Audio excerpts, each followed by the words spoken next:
back. Survivor Oz, live coming to you from the Temecula Reality Rally, where you can see there is still a big crowd. You can hear the people back there. There was the red carpet. You can kind of see the backdrop back there.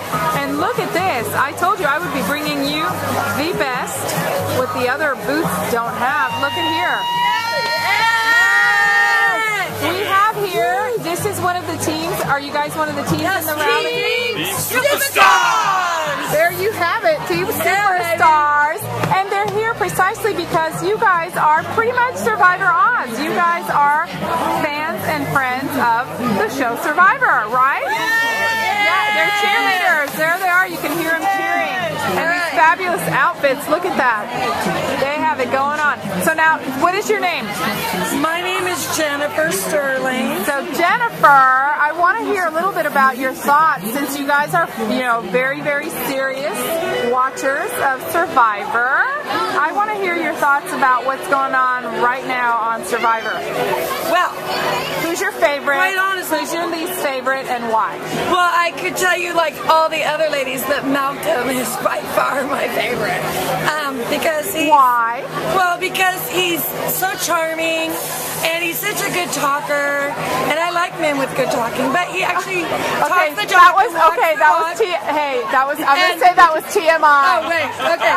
So you want me to say that I really like Cochran? I just want to say, honey, I love Cochran that the men on Survivor Oz are too far away from you anyway. Right. So if you put out little details about the kind of men you want, yes, the Aussies are a little too far from us. Okay. But okay, so back to Survivor. Back to Survivor. Okay. I think that Cochran knows the game better than anybody. I think he's sitting tight and quiet.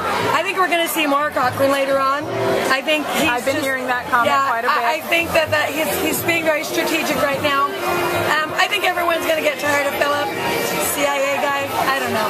We met him last night. I was going to say he was just here right before you guys. He did show me his cool shoes. Yes, he did. Very good. And he's fun. He's nice. He plays a great game. But he's not. And now that you mentioned that, what in your opinion is a great game? Well, I think outwitting, outlasting, and outplaying is certainly. Oh, well said. Somebody knows her Survivor logo well. That's muy bien. Certainly the game, but it's becoming more. I believe, of a social game than a physical game. When the seasons first started, years and years ago, it was a lot of very physical.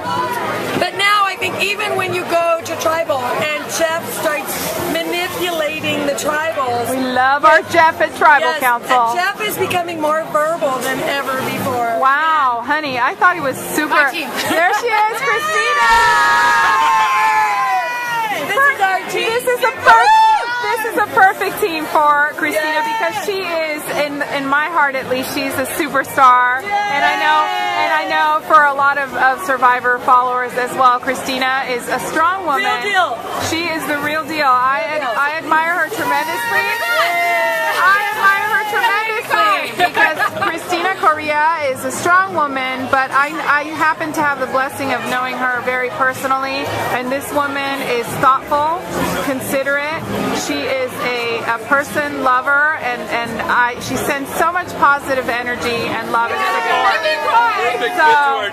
So that is exactly why Cristina Coria is on the right team and the Superstars!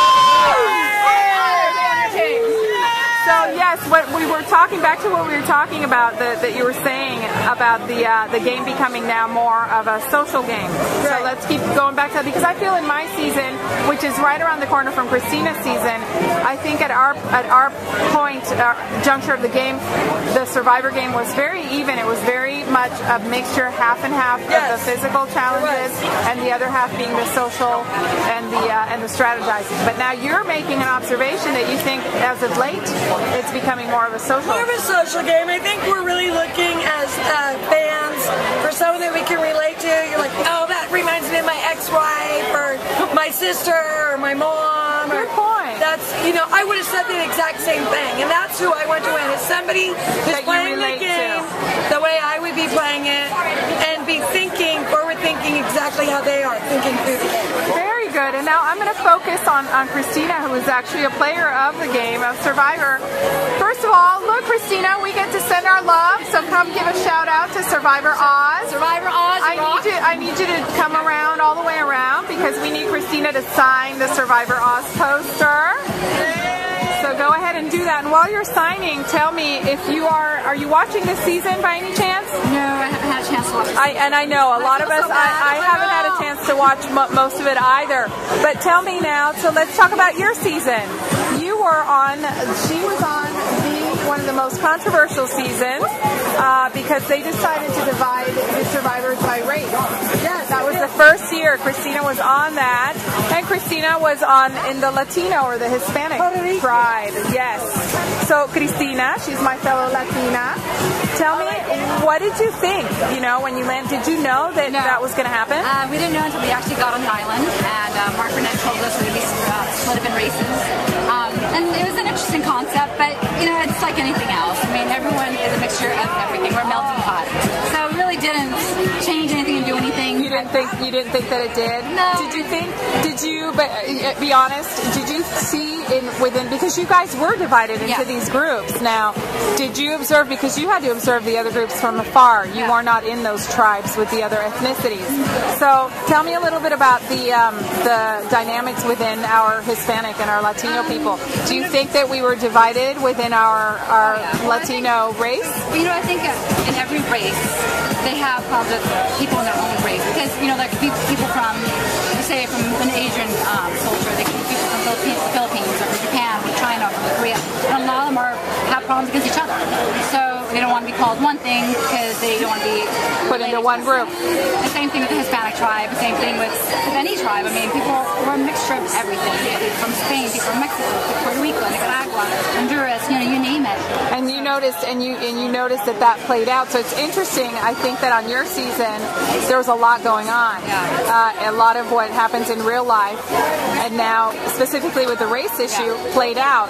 But by the way, wouldn't you agree that that's kind of what Survivor does? It really just is what Mark Burnett says. It's a microcosm, a slice of real life is what Survivor is. I don't know about you, but like when you came back to civilization, and didn't you observe things differently? Oh yeah. Well, you know, being a police officer also, I see things in a different light. So when I was a police officer in the same time, I see people, you can look at things differently. When I was on the show, I kind of put my walls down and put my guard down, and you start realizing you can't trust certain people. You have to watch your back. That's how life is. You really do have to watch, and it's sad to say, watch your back, because there are people who will be cutthroat and try to do whatever they can to get ahead in life. So, and also, it's funny, but because Survivor, I feel, wouldn't you agree, Survivor has given terms to things that we all do in everyday life. Like if you look around and you observe, you see people making alliances.